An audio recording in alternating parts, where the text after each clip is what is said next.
자, 오늘도 큰 은혜 주실 줄로 믿습니다. 자, 누가복음 8장으로 갑니다. 누가복음 8장 49절부터 51절까지 보도록 하겠습니다. 누가복음 8장 49절부터 51절. 지난 시간에 이어서 우리 회당장에 대한 얘기가 나오게 되죠. 신약성경 105쪽쯤에 있습니다. 누가복음 8장 49절에서 51절. 아직 시작. 아직 말씀하실 때에 회당장의 집에서 사람이 와서 말하되 당신의 딸이 죽었나이다. 선생님을 더 괴롭게 하지 마소서 하거늘 예수께서 들으시고 이르시되 두려워하지 말고 믿기만 하라. 그리하면 딸이 구원을 얻으리라 하시고 그 집에 이르러 베드로와 요한과 야고보와 아이의 부모 외에는 함께 들어가기를 허락하지 아니하시니라. 여러분, 예수님께서 끝났다라고 하실 때까지는 사실 끝난 게 아닙니다. 어떤 사람이 와가지고 아이고 끝났어 라고 최종적으로 보이는 통보를 해도 예수님께서 끝났다고 하시기 전까지는 끝난 거 아닌 거예요.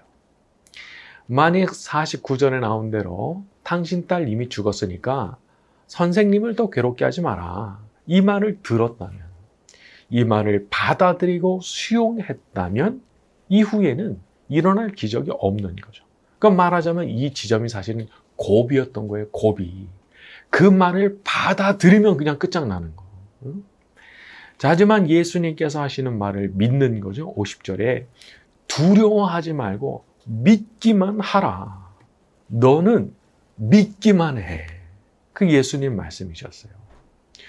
우리한테 다시 살려내라 하시는 게 아니에요. 할 수도 없는 거를 우리한테 시키시는 게 아니고 너는 믿기만 하면 된다 하시는 말씀인 겁니다. 우리가 똑같아야 됩니다. 그냥 믿기만 하는 거예요. 믿기만. 누구를? 우리 예수님을. 믿음 떨어지면 죽는 겁니다. 믿음 떨어지면 진짜 끝장나는 거는 믿음 떨어지면 끝장나는 거예요. 그래서 좀 믿음이 떨어지는 것 같다 하면 얼른 기도의 자리로 가야 됩니다. 그리고 계속 기도해야 되는 거예요. 언제까지?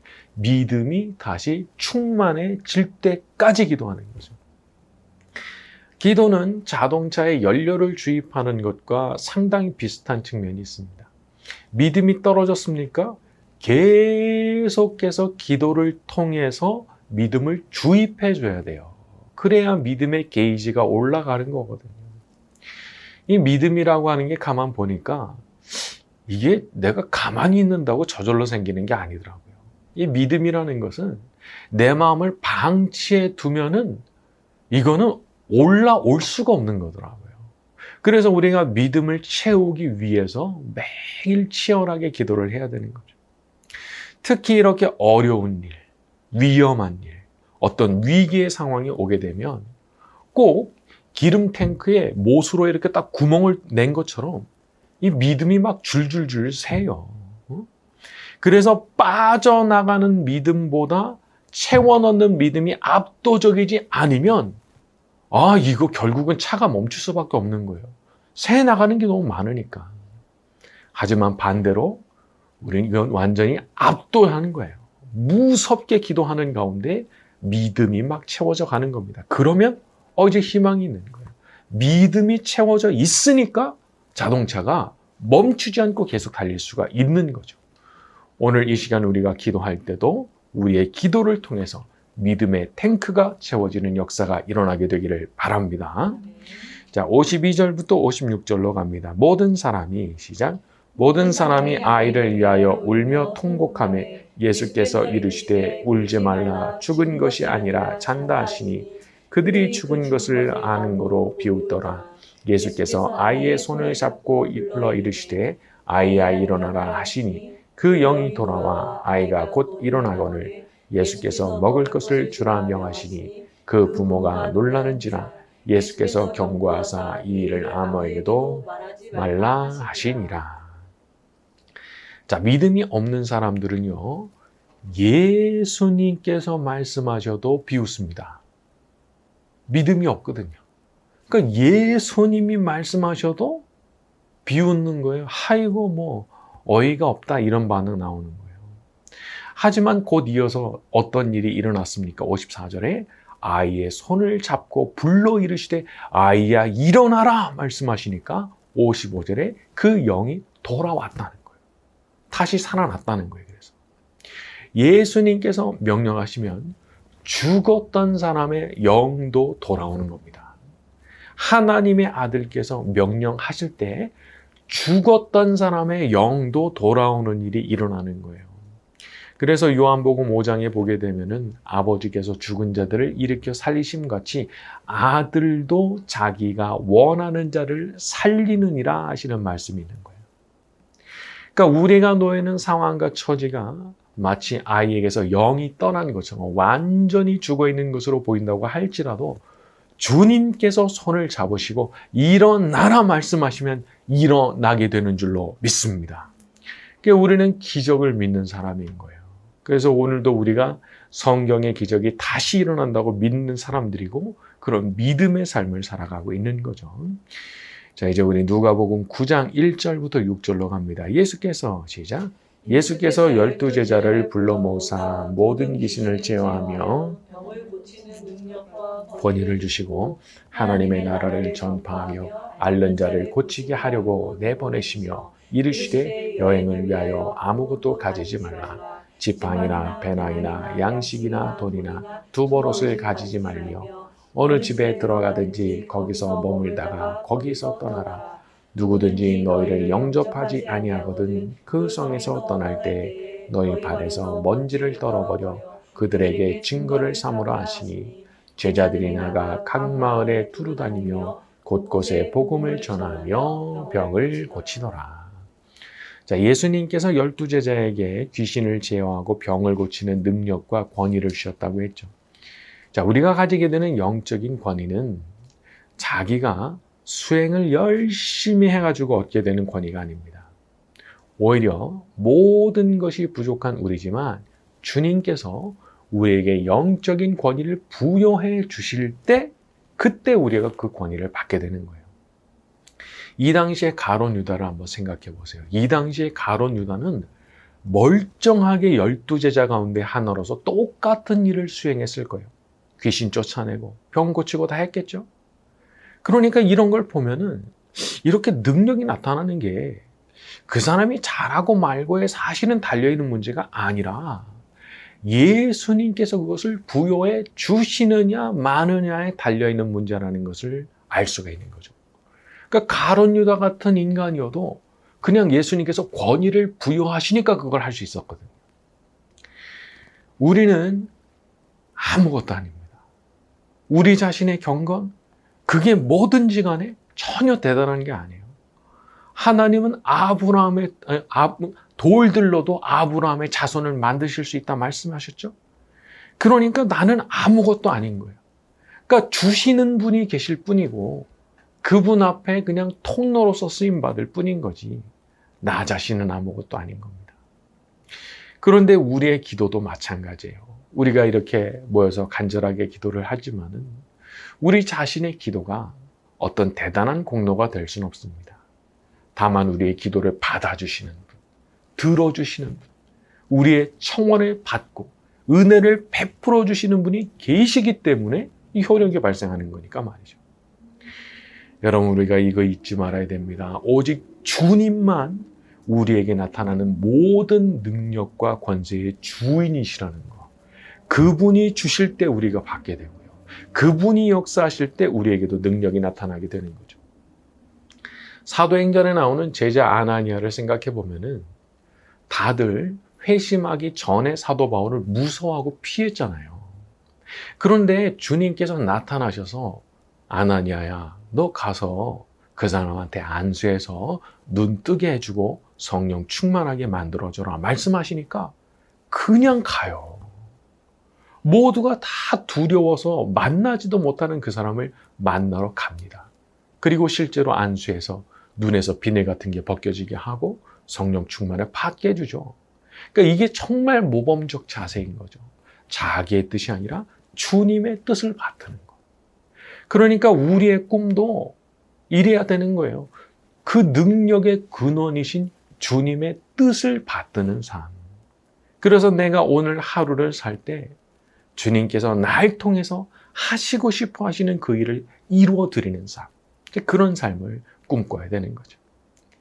늘 주님의 뜻을 받드는 신실한 종의 자세로 살아갈 때 주님께 쓰임 받으면서 보람 있고 복된 삶을 살게 될 줄로 믿습니다. 자, 우리 다음 본문으로 갈 텐데요. 7절부터 11절은 좀 뛰어 넘어가고 12절과 13절로 갑니다. 날이 시작.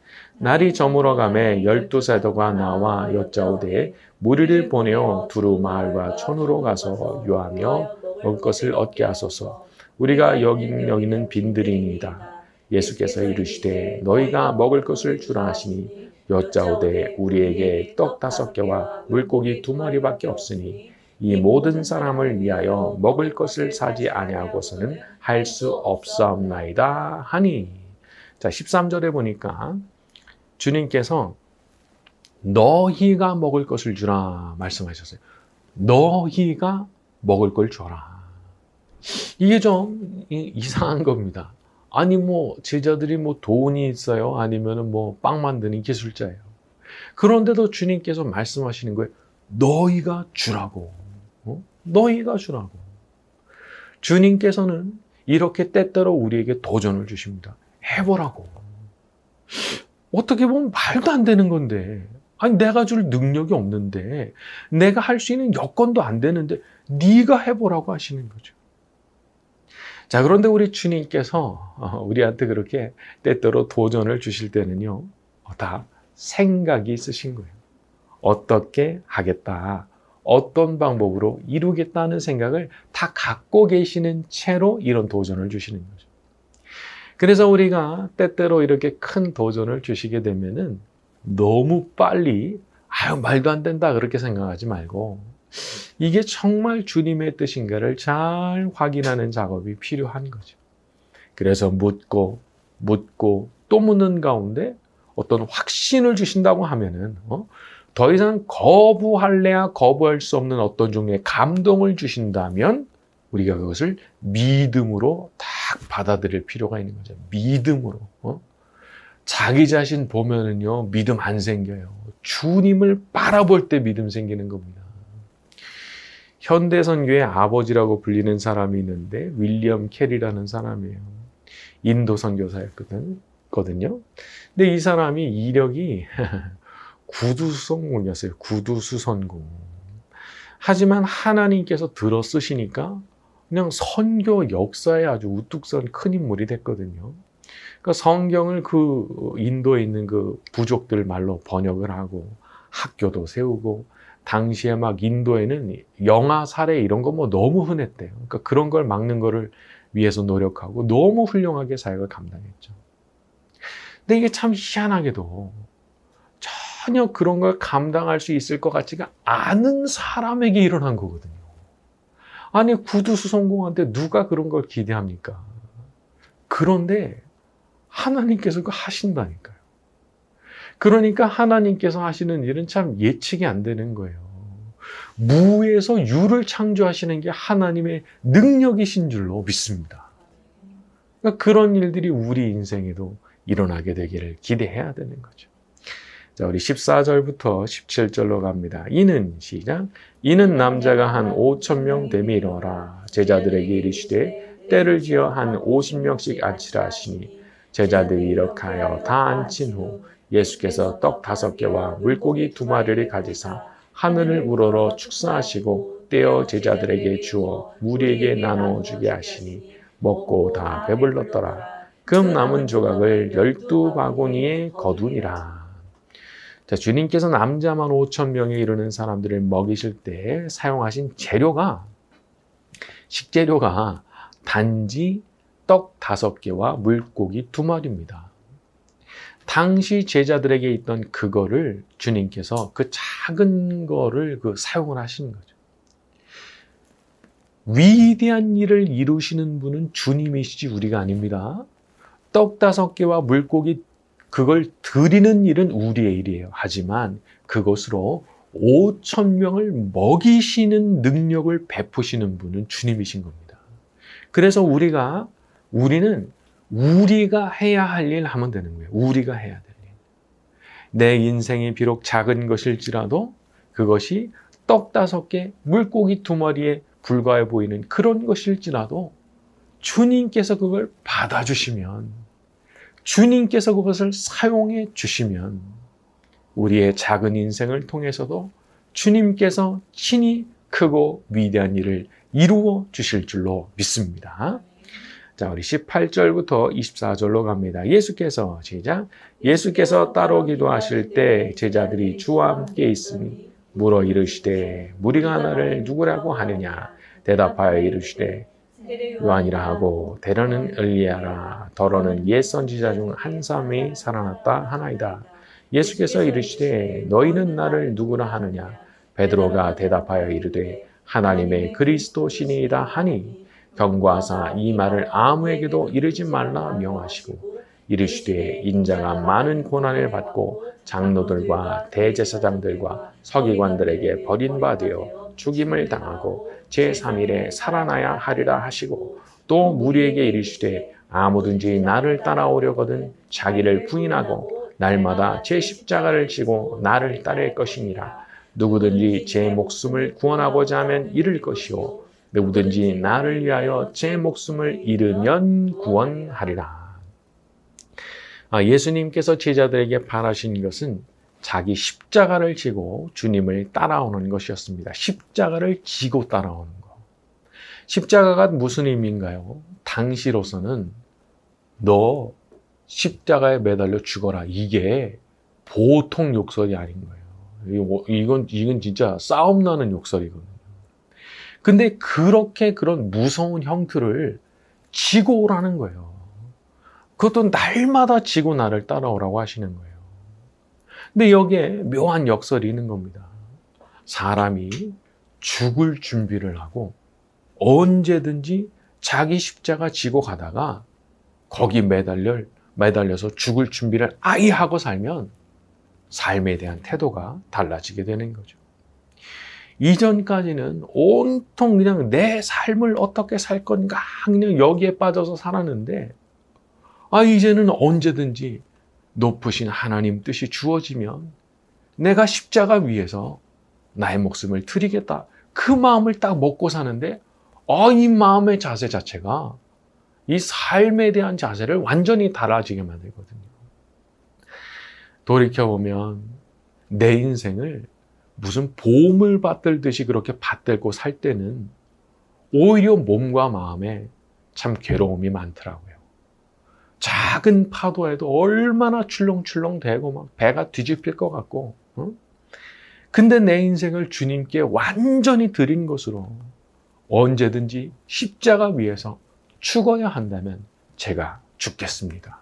딱 그 마음을 먹는 그 순간부터 이게 신기하게 마음이 평안해지는 거예요. 나는 절대 십자가를 질 생각이 없다는 생각. 이런 생각이 오히려 자기 자신을 너무 힘들게 하는 요인이 됩니다. 못 집니다. 안 집니다. 나는 그렇게 할 수가 없습니다. 그 생각이 나를 너무 괴롭히는 거예요. 예수님 말씀하셨죠? 누구든지 제 목숨을 구원하고자 하면 잃게 될 것이고 누구든지 나를 위해 자기 목숨을 잃으면 자기 자신을 구원하게 될 것이다. 여기에 비결이 있는 거예요. 자기 자신을 구원하는 비결. 이 환난과 풍파가 많은 세상 가운데 어디서 평안을 얻는 거냐? 바로 이 부분에서 우리가 평안을 얻게 되는 겁니다. 자기 십자가 지고 언제든지 주님 따라서 십자가에 못 박힐 준비를 하고 사는 그것이 내가 평안을 얻게 되는 비결이란 말이죠. 그런데 이런 게 그냥 되지는 않더라고요. 절대 그냥 되지 않는 거죠. 이것처럼 인간 본성에 반하는 게 어디 있어요? 누가 죽고 싶어요? 죽고 싶은 사람 누가 있어요? 다 살고 싶은 거예요.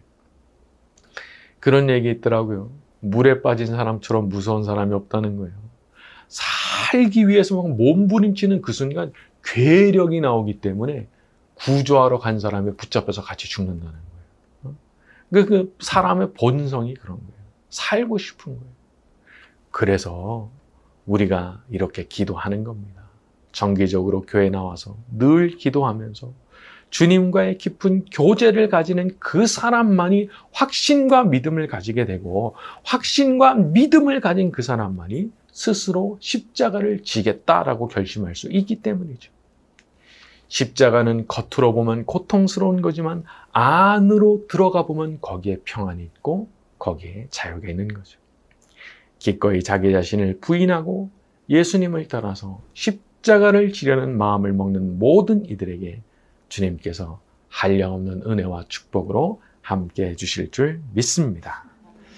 자, 오늘 말씀 여기까지 하고 주기도문 후에 자유롭게 기도하다 가시겠습니다. 우리 함께 기도해 주 앞에 나와 무릎 꿇고 긍휼 베푸시는 주 하늘을 향해 두 손 들고 하늘 문이 열리고 은혜의 빗줄기 이 땅 가득 내리도록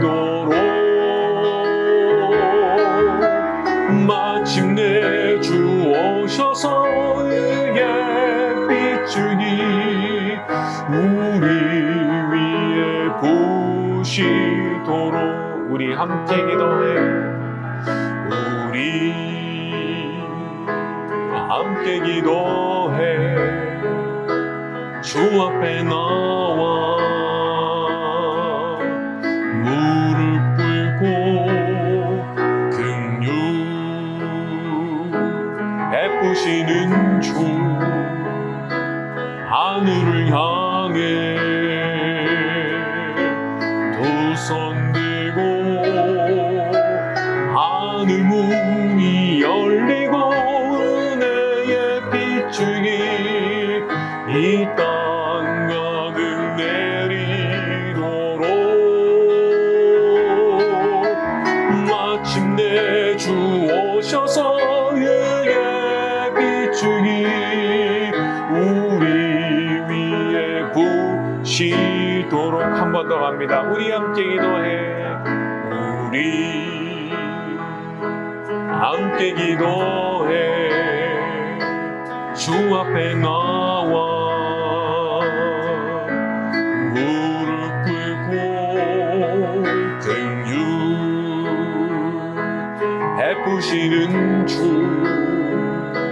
하늘을 향해